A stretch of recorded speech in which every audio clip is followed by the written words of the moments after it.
quite holistic. It must be able to represent multidimensional aspects of human being. So when you say holistic, what I tend to understand is that it must have application, not just to Bhutan, but all over the globe, if it claims to be holistic.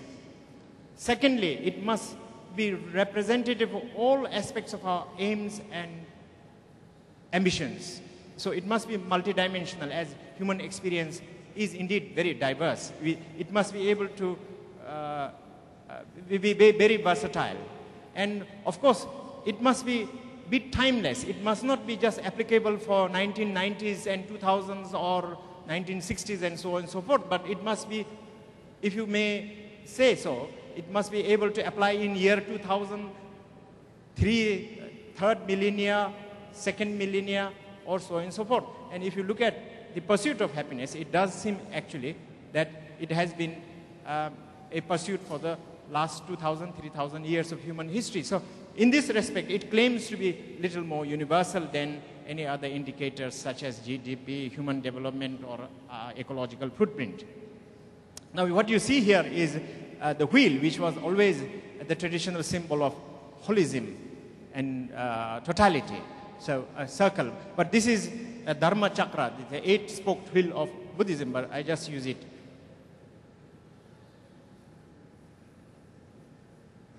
Modern scholars try to represent holistic things in this way.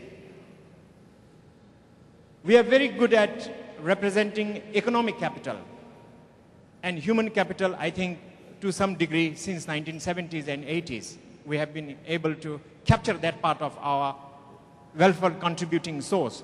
But very little is there in terms of accounting for cultural capital, ecological capital, and social capital.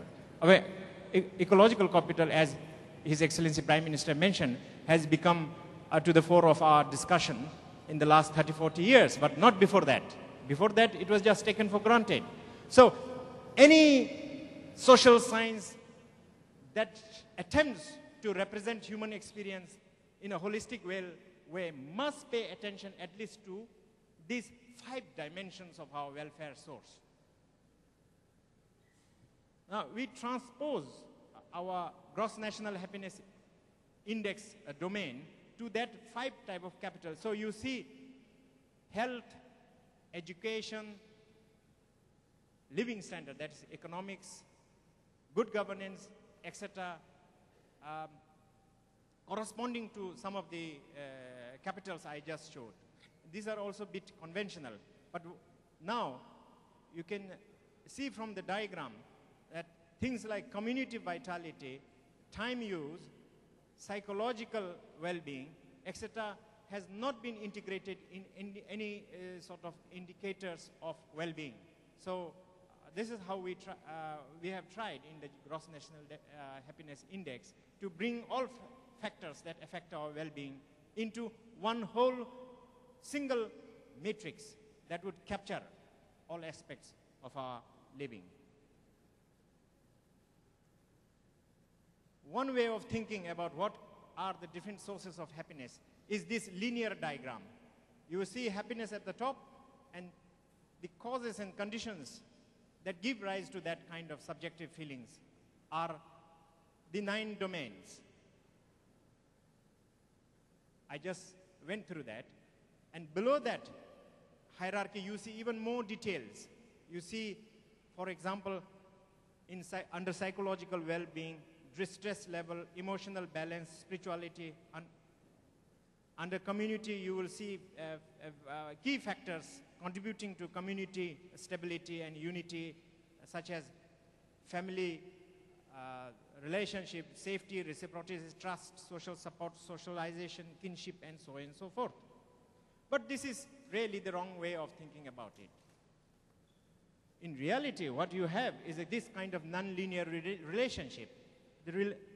That happiness arises not directly from, say, time use, but how time use affects living standard, or how time use affects income, or how time use, for example, affects education.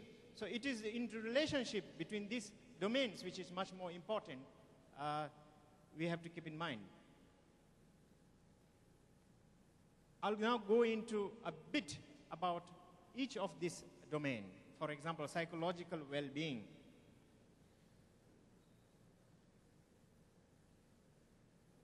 This further can be thought in terms of broad factors like emotional balance, mental health, spirituality, quality of life.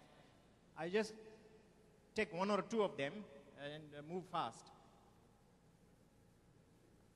Emotional condition of human being, which we try to ignore, but is a very fundamental factor playing on you. Yeah. It can be either positive or negative.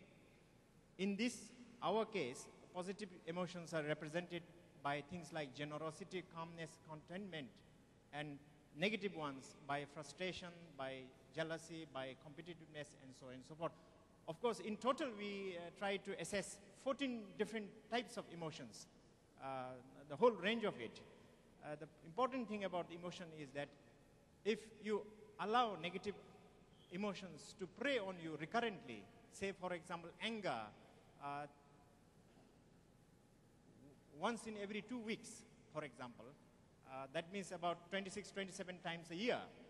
The 26 or 27 times getting angry doesn't look too frequent. But add to that other kind of negative emotions you will have: jealousy, frustration, disappointment, so on and so forth.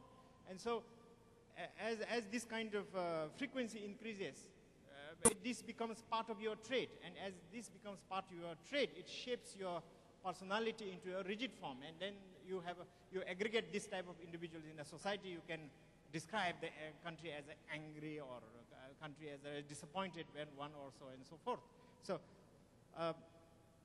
but the more important thing is, having known that, say, the prevalence of anger, for example, let us say, for example, 50% of the Brazilian population get angry 26 times a year, for example.